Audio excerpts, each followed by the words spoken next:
Often the big challenges of faith for us come in the form of the practicalities of life in this world. Isn't that so often the case? Aren't those so often the things that we really fret over and the things that stretch our faith the very most? Will God be with me? This is Encounter the Truth with Jonathan Griffiths. I'm Steve Hiller. Glad you're with us as we continue a message looking at the faithfulness of God. And Jonathan, I think it's important for us to look at that regularly, because as you point out, sometimes as we go through some of the struggles, the practicalities of life, we do question that. We do wonder sometimes about God's faithfulness. Well, when things in life are not working out well for us, or where we struggle to see how God's plans are being worked out for us in the circumstances we face, one of our challenges of faith, one of our temptations really, will be to question the faithfulness of God. Is he true to his word? Has he forgotten me? Does he still love me? Does he still care about me? And we all know something of those questions and those struggles if we're followers of Christ.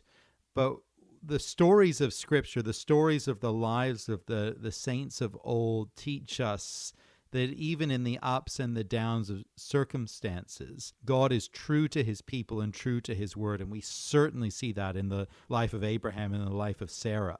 And we see God's faithfulness to his promises and his faithfulness to his people worked out in a wonderful way in this particular section of the story. Well, that section we're looking at today comes from the book of Genesis. We're in chapter 21 as we continue the message, the God of Astounding Faithfulness. Here is Jonathan.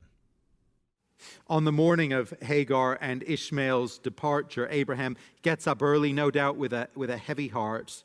He prepares a skin of water and some bread. He gives it to Hagar. He sends her away with the boy, with their son.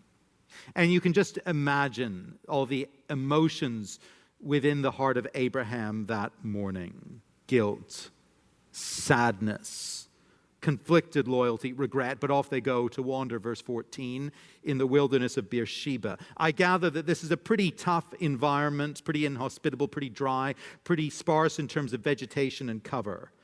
Soon enough, predictably, the water is gone. Hagar puts her son under some bushes to shield him from the elements, and the scene is now entirely heartrending, verse 16. Then she went and sat down opposite him, a good way off, about a distance of a bow shoot, for she said, "Let me not look on the death of the child." Evidently, both mother and child are now crying out in despair, crying out in fear, crying out for any kind of help. It's a tragic scene of vulnerability and isolation. But verse 17 is really quite beautiful. Notice it with me. And God heard the voice of the boy, and the angel of God called to Hagar from heaven and said to her, "What troubles you, Hagar?" And of course he knew. "Fear not, for God has heard the voice of the boy where he is. Up, lift up the boy and hold him fast with your hand, for I will make him into a great nation." God heard. God saw. There was no one else there to help. They were totally alone, and there are those situations, are there not, where we can be isolated and vulnerable in our needs. Perhaps that's your situation in some measure today. Does anyone see? Does anyone hear? Does anyone care? Can anyone help? Well, God sees, he hears, he cares, and he can help. He sees every vulnerability. He hears every cry of heart. What a thought that is. What a truth. And hearing and seeing, he extends his kindness now. And it's clear that he does so in particular out of faithfulness to Abraham. That's very, very interesting. God had indicated this intention in verse 13. He's going to make a nation out of Ishmael. This won't be the end of Ishmael's story, and he will do so because of Abraham, because he is Abraham's son. Now, Hagar and Ishmael, they've left the covenant household. They've left the place of blessing. Ishmael has actually despised the son of the promise. Hagar is going to go and seek a wife for him from Egypt, and that's never a good thing, going down to Egypt. She's not going to seek a wife for him from the people of God. They're not inside the realm of God's salvation here. I think they've stepped away. That's the symbolic significance. But God is still showing his kindness to them. He is doing it in a special sense on account of his promises to Abraham. And seeing that, observing it, it just expands our view and our understanding of God's faithful concern.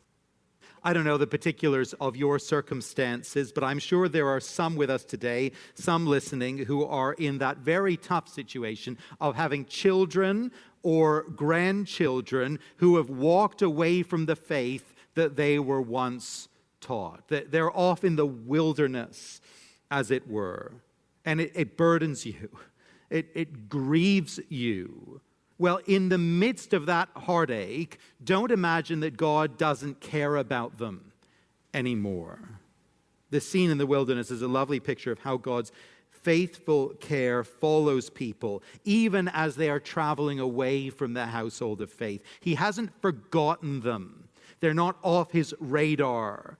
Obviously, we need to pray for salvation to follow such people, and that's a serious matter. The story isn't telling us that God's salvation reaches every wanderer, but in practical terms, what kindness God shows. Verse 19. Then God opened her eyes, and she saw a well of water. And she went and filled the skin with water and gave the boy a drink, and God was with the boy. And he grew up.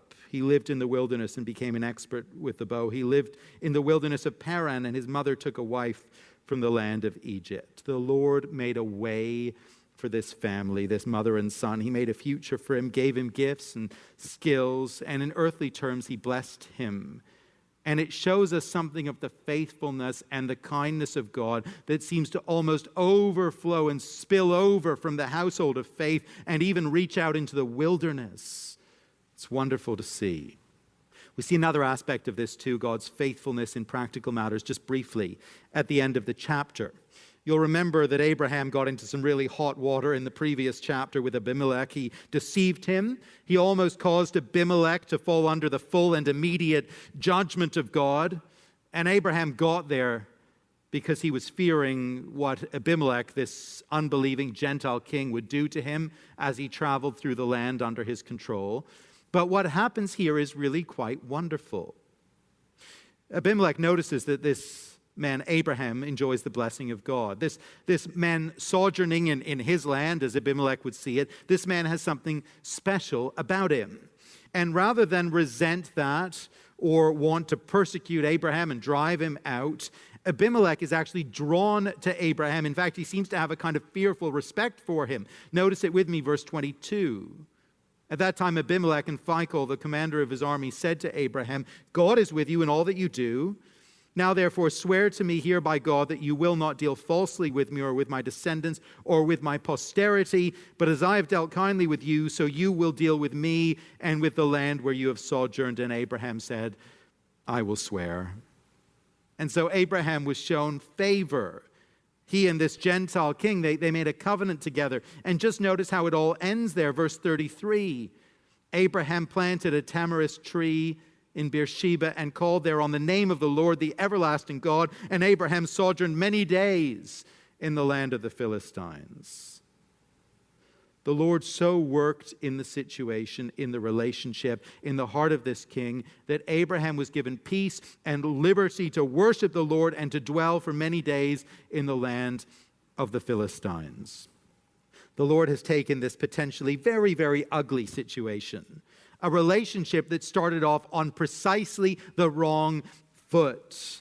He has taken it all and he has made a way for Abraham in this new land among a people who might well have been his enemies, who should have been his enemies. In the details, in the practicalities of life, in the providential provisions, God shows himself faithful. Friends, for you and for me, the big challenges of faith are not always to believe that God will save us in the end, that he will save us when we are knocking on eternity's door, save us from the fires of hell and welcome us into his eternal kingdom. Often the big challenges of faith for us come in the form of the practicalities of life in this world. Isn't that right? Isn't that so often the case? Aren't those so often the things that we really fret over and the things that stretch our faith the very most. Will God be with me? Will God go before me as I move to a new place, as I start a new job? Will He watch over my children and my loved ones in these uncertain times? Can I trust Him in my new season of uncertainty with health or with finances, with my family situation that just threatens to unravel before my eyes? Will He be faithful in all these things? And of course, there's no promise here that God is going to spare us all grief and all loss and all difficulty. No, that's not the promise of the passage. But this account, it shows us the full depth and breadth of the loving care and faithfulness of God.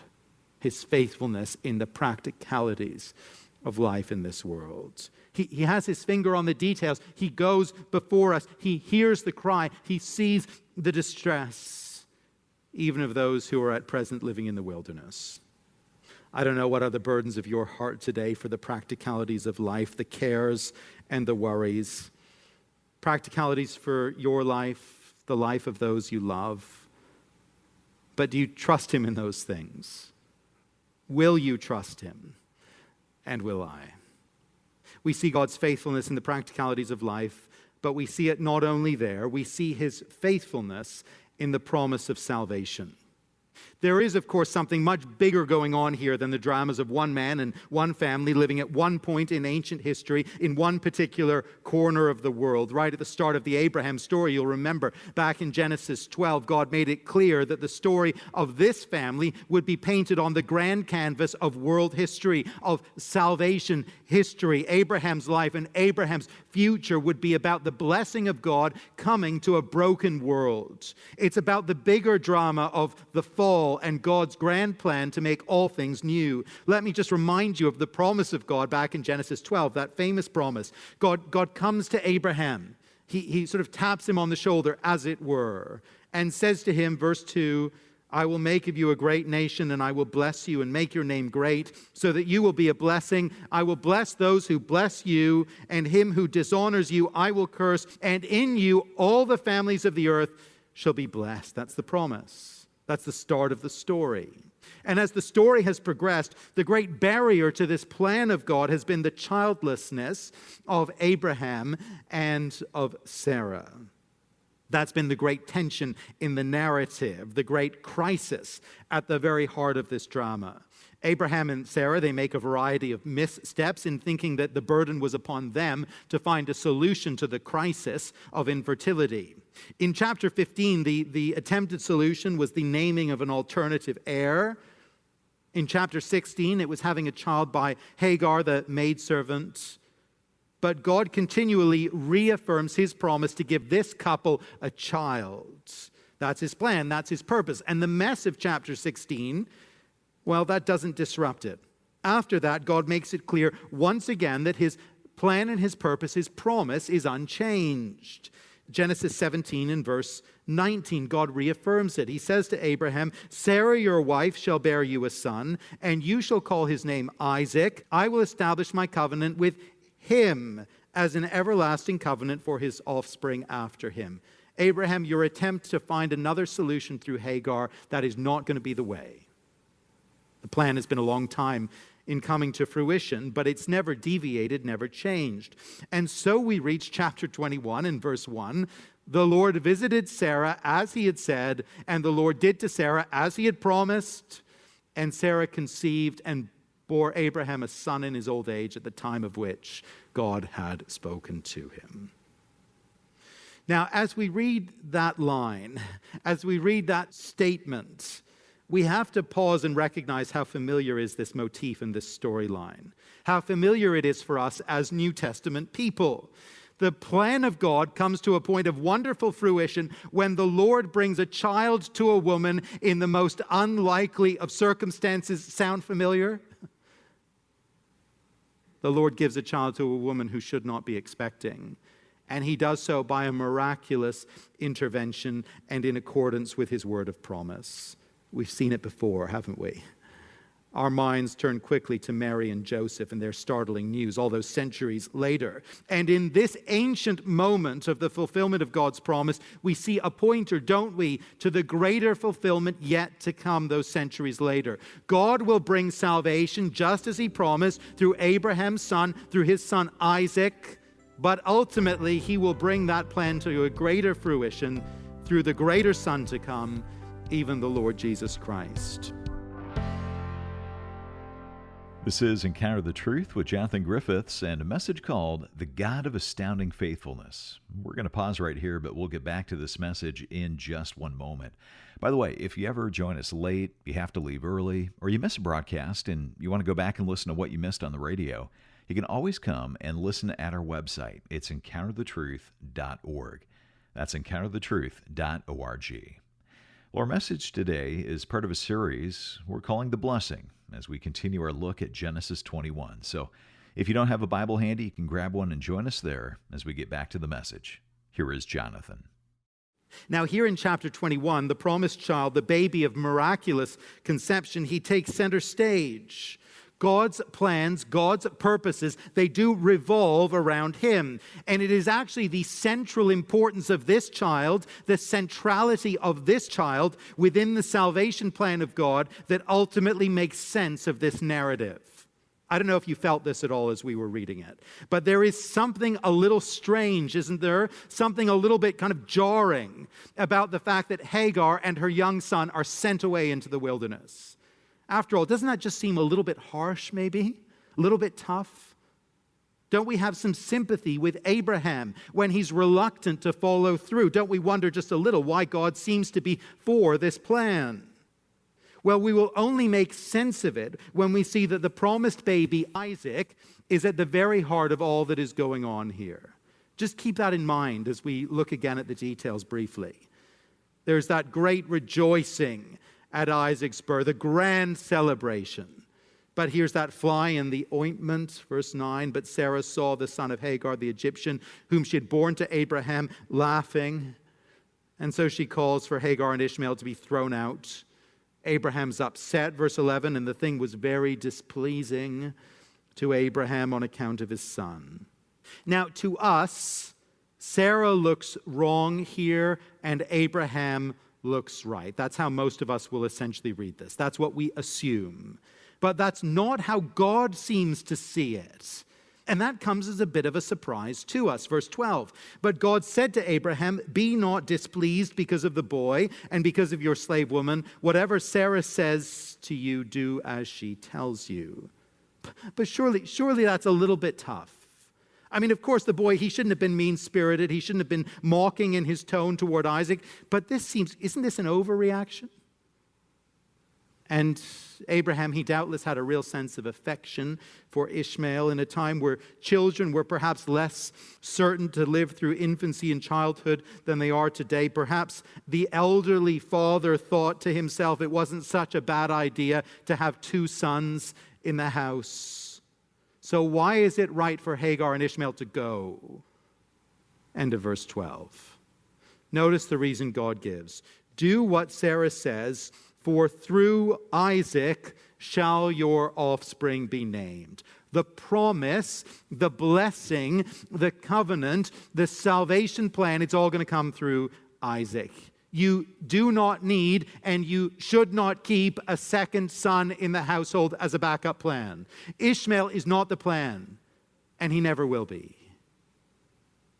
And more than that, Ishmael's response and reaction to the promised child, it actually sets him outside the blessings of the household in an ultimate sense. Isaac is God's miraculous gift to Abraham and Sarah. He is the means by which God will bring his blessing to the world, even salvation blessing. And Ishmael has shown, even in his youth, that his heart is set against this child of promise. And so he is to go. The coming of Isaac, the departure of Ishmael, it teaches us two vitally important truths. Teaches us, on the one hand, that God will save in his way, by his appointed means, in accordance with his spoken word, and without the help or scheming of human agents. Ishmael, he was a backup plan. He came from Abraham and Sarah's scheming. And his departure, it is a sadness, but it is also a confirmation that God's salvation will come on his terms and not on our terms. Added to all that, the departure of Ishmael teaches us that access to salvation blessings, it is tied to our reaction to the miraculous child of promise. Ishmael and Hagar were sent away, and that was a costly thing for this young mother, this single mother and her son. They were sent away because Ishmael despised the promised child, the child who would be the means of God's salvation. This was the trigger for everything. And as you and I stand back from all this and consider it and observe it, it does leave us with a question and a challenge. Will we take God at his word? Will we trust his promised salvation? Will we delight in the child of his promise? I've suggested before in this series and at other times that the default mode of the human heart is a works-based religion, a do-it-yourself approach to salvation. Thanks to YouTube, we're all becoming do-it-yourself home renovation experts, mechanics, plumbers, you name it. But we need to admit that there are certain things that we cannot do, cannot figure out, cannot achieve on our own. And salvation is chief among those things. Ishmael represented Abraham and Sarah's attempt to do God's work for him. It was a very human endeavor. And his dramatic exit from the story, it is a stark reminder, even a warning, that the spiritual do-it-yourself approach will never work and can never work. But God's plan is to save us in his own way, through his own purpose and plan, through Jesus. Through his coming, through his life, through his death, through his resurrection. God's plan and his purpose is to save us through the promised child and to make us his very own. And all that is ours as we simply trust in the promise and receive the Son. We receive the inheritance with him and the welcome and the place within the family of promise. But we need to see how seriously God takes our response to the child. We cannot have a home with God. We cannot be part of the family. We cannot enjoy his blessings if we will not welcome and receive the Son. So many in our world, they scorn him and they despise him and they reject him. They mock him. And the casting out of Hagar and Ishmael, it is a warning that God will not welcome those who do not accept his plan and his provision, who do not welcome his Son. Question comes up a lot. I was asked it just this week. What about people around the world who are devout in their own religion, committed to God in their own way? What does the God of the Bible make of that commitment? How will he respond to devout people who are not Christian believers?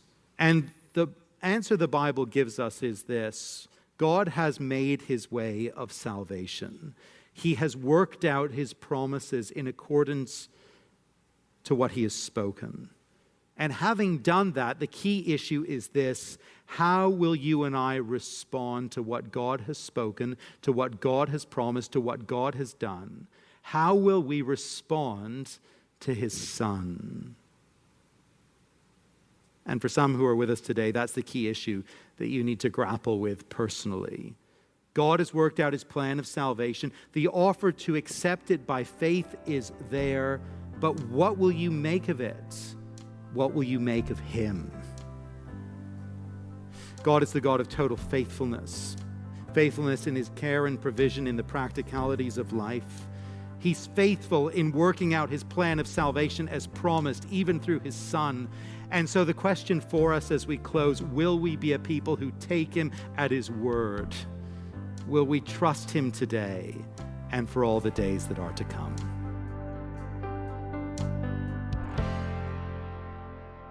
Jonathan Griffiths with a look at the faithfulness of God today, seeing his faithfulness at work in the practicalities of life and at work in the promise of salvation.